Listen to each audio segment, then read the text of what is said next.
Howdy folks, didn't expect to see me so soon, did you? Hang on, Jingles, isn't this supposed to be the first day of your Christmas break? You are crap. You are quite literally the worst. Yeah, fair enough. Although this video was pretty much always going to come out today regardless of what else I was doing, because this is World of Warships Legends. I have actually, although I wasn't allowed to say anything about it, been playing World of Warships Legends on the PlayStation 4 since pretty much the day I bought my PlayStation 4.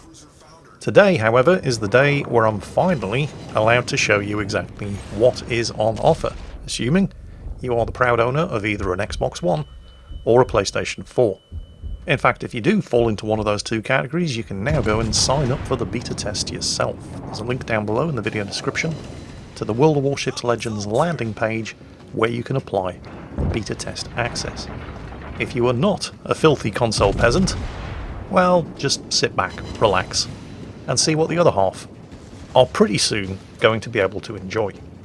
Because while this may look and sound like the World of Warships that we all know and love, and in most cases plays almost exactly the same as the World of Warships that we all know and love, it's definitely a different beast, for a number of reasons, which I'm about to go into. A couple of things I should make clear right from the start, however. When I first started playing World of Warships Legends on the PS4, I didn't receive any special privileges. I was in exactly the same boat, so to speak, as all of the other alpha testers. However, in preparation for making this video, I did receive a couple of goodies, a couple of million credits and free experience, and access to all of the currently available premium ships in this early build of the game. The only stipulation was that I had to keep them to myself, which pretty much meant that if I wanted to play most of these ships, I had to play them in co-op battles against bots rather than in random battles against the other alpha testers, which didn't actually make that much of a difference because, as with any game in the alpha stage of development, which pretty much meant that most of the time I was probably the only person on the server with these ships in the first place, so if I did want to play them and show them off, I was going to have to play against bots in co-op battle anyway.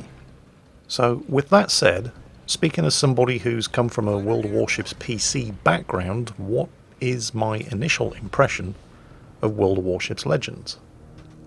Well, it certainly looks great, it sounds great, it's all very familiar to somebody who's played World of Warships on the PC. And it feels reasonably good too, surprisingly so. The control system does actually seem to translate quite well from PC to playing on a console with a gamepad. In fact, I'd argue that due to the slower paced nature of the combat, it actually works better on a gamepad than World of Tanks console does. I mean, I've tried playing World of Tanks Mercenaries on the PlayStation 4, and no, no, sorry. Not with a gamepad, no. World of Warships Legends, on the other hand, is definitely well inside my comfort zone. So, if like me, you're a bit old and crap, or, you know, you've just generally always been pretty crap, you don't really have that much to fear about World of Warships Legends. So, what else do World of Warships Legends and World of Warships PC have in common? Well, they're clearly not reinventing the wheel here, so the ships are the same at least. I'm sailing the USS Texas here, and there's a Pensacola over there. But while the ships are largely the same, they don't quite have fully populated tech trees yet, and nor should you expect them to. It's only just gone into beta testing, for example. But they do have a full American and Japanese tech tree, as well as some examples of other nations. Just to give you a hint of what's to come, there is one Polish ship and one German ship.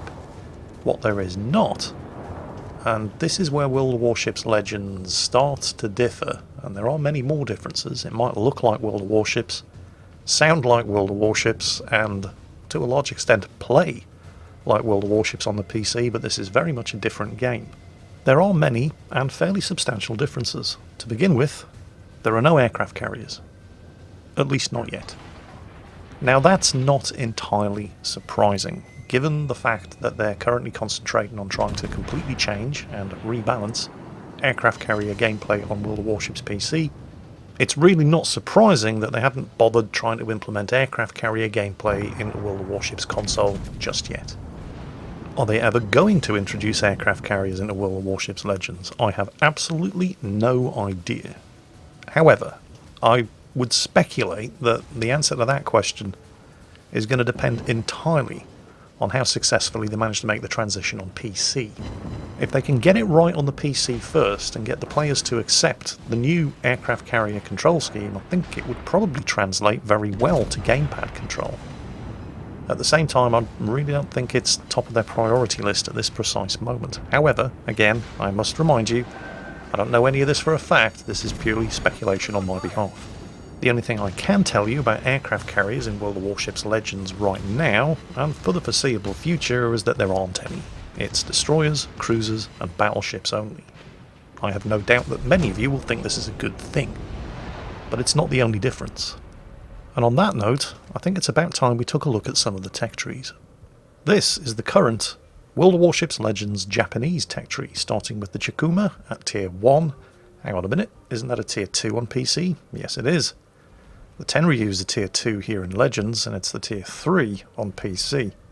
We'll expand further on the tech tree in a moment, but for now we're going to take a look at how you actually progress through a ship. It works similarly, but differently to the way it does on PC. Unlike on PC, where you accumulate experience on a ship, and then choose whether or not you want to spend that experience on the upgraded hull, engines, fire control, guns, torpedoes, whatever. That's not the case here on console. There's a very strict linear progression. And that sense of linear progression doesn't just apply to the various different hull, fire control system, engine, gun, and so on upgrades. It also applies to the modules. This is not something that we're used to on PC. On PC, our ships come with various different module slots vacant, and it's simply a question of throwing enough credits at the game interface in order to populate those empty module slots with things like concealment systems, main gun battery mod 1s, and so on.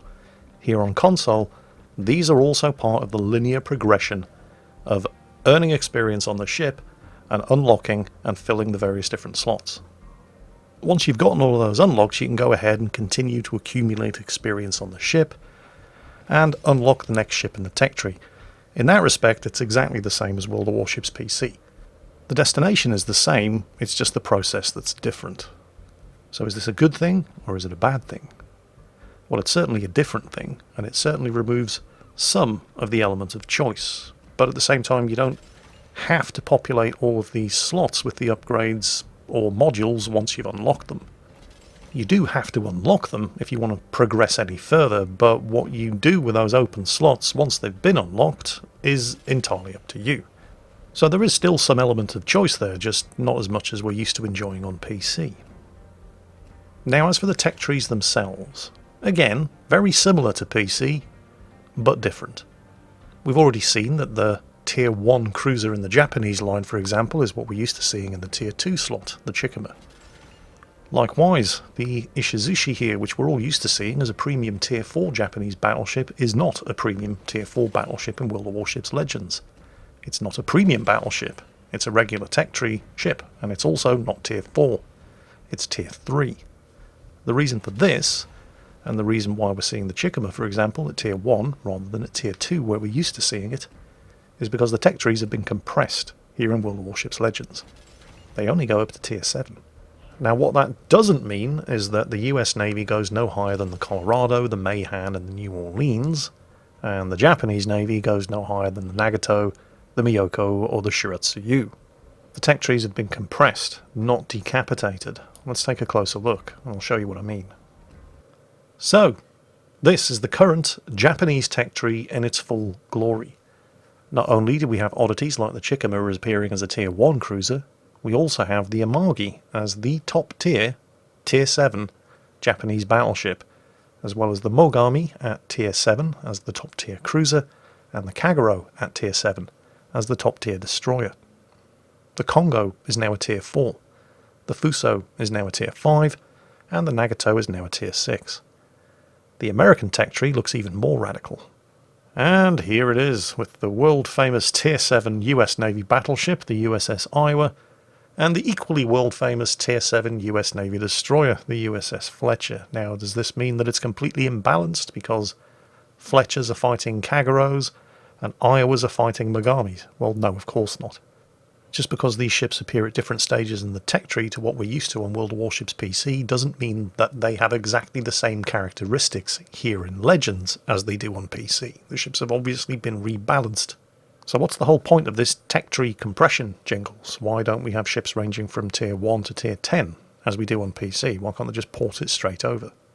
I don't actually know.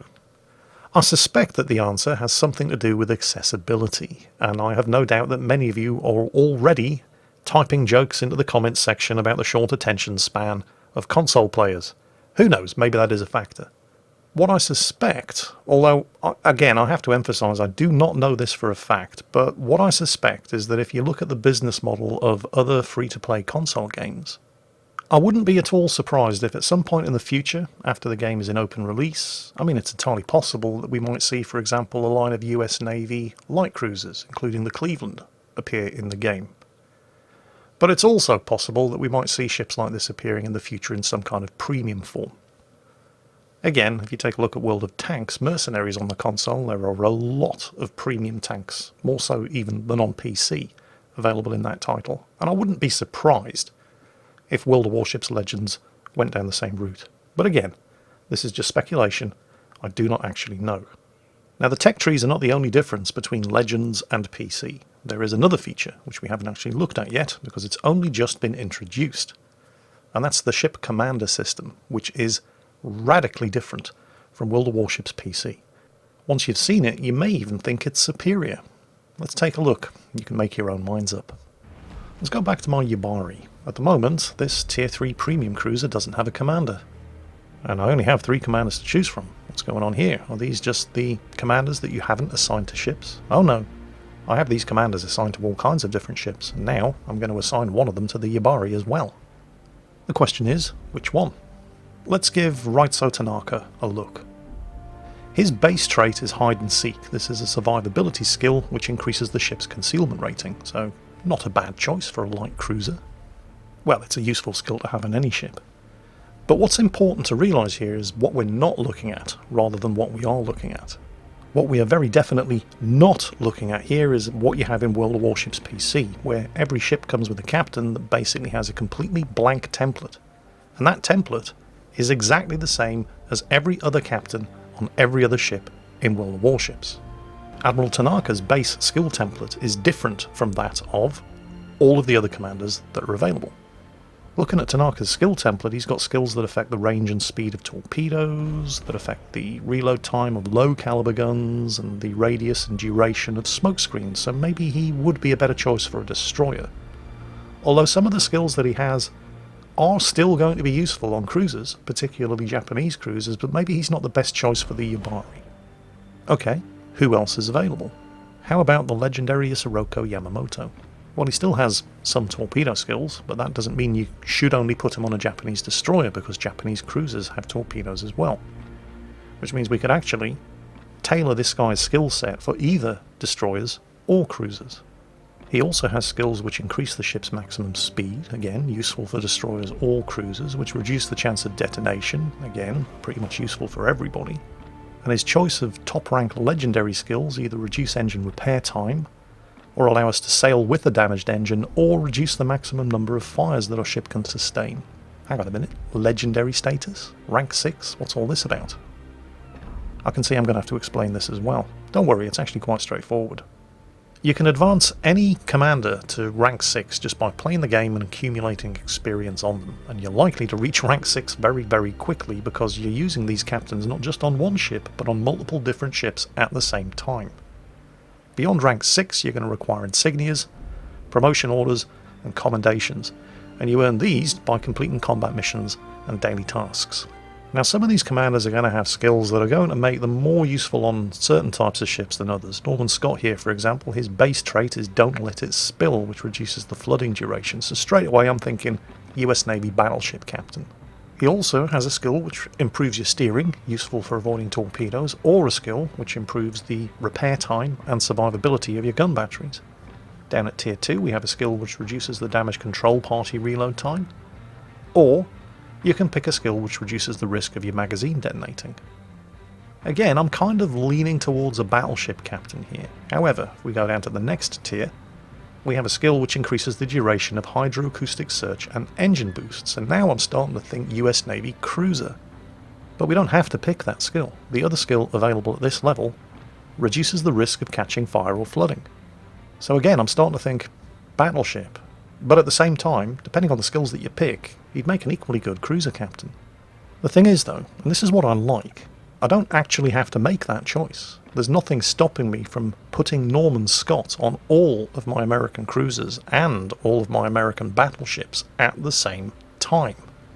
And while it might be true that my current Norman Scott skill template might make him better suited to captaining a battleship than a cruiser, if I'm about to take him into battle in command of a cruiser, all I have to do is go in and change his skills around. And I don't have to pay any gold to do it. And I can do it as many times as I want. So while on PC you have a system where every ship has its own specifically assigned commanding officer, aside from the premiums, which can accept any commander of the same nation. That's basically what you have in World of Warships Legends. Effectively, every ship that you own functions as a premium ship that can accept any commanding officer without cost or penalty. But you can also have that captain on any number of different ships at the same time and have his skill set tailored to the specific ship that you're about to take into battle without cost and without penalty. So while at first I have to admit I was thinking, what the hell's going on here? Why do I only have a maximum of 3 commanding officers to assign to my ships? How the hell is this ever going to work?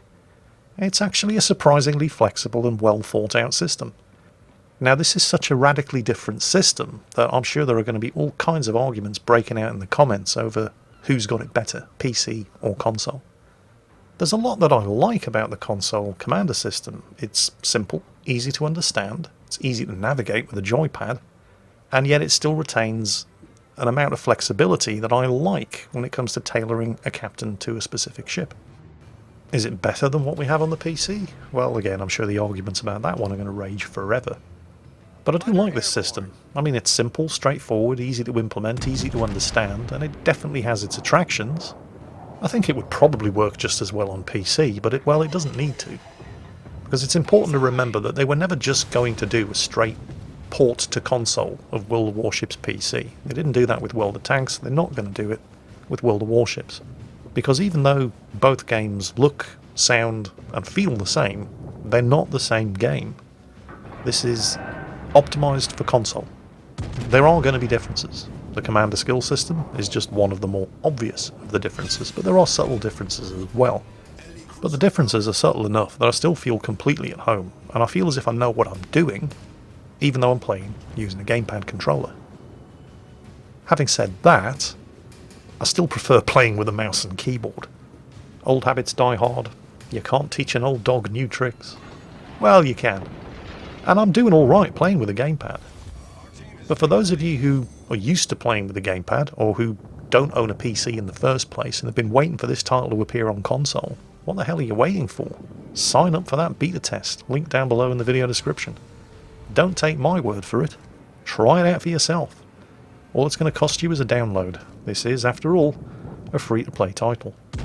Now, in the interests of full disclosure, I do have to confess that while I was delighted to have a go at World of Warships Legends, and I do think they have done a fantastic job of converting this to console, I'm probably going to be sticking to PC, purely and simply because mouse and keyboard is for winners. But they have done a fantastic job of this, and if I didn't have the option of playing this game on PC, I would definitely be playing it on the PlayStation 4, or, the Xbox One, whatever floats your boat. But again, you do not have to take my word for it. If you think I'm full of shit, sign up for the beta test. Have a go. All it's going to cost you is a download. And once you've had a go, do let me know what you think. But that's it for today. I hope you've enjoyed what is probably your first look at World Warships Legends gameplay, as well as an analysis of the brand new, all-singing, all-dancing console commander system. Today's video has been brought to you from Prague, the capital of the Czech Republic, where, if you believe the rumours, I'm currently enjoying my first day off of my Christmas break. And then, oh look, here's a video anyway.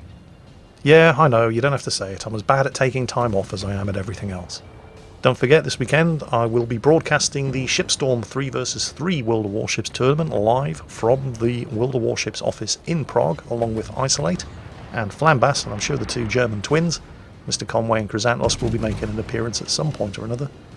I'll be back from the Czech Republic on Monday, and I have no doubt that at some point in the immediate future after that, further videos will follow. In the meantime, I hope you all have a fantastic Christmas, even if you don't celebrate it, and a safe, happy and prosperous New Year. That's all for today, and as always, take care, and I'll catch you next time.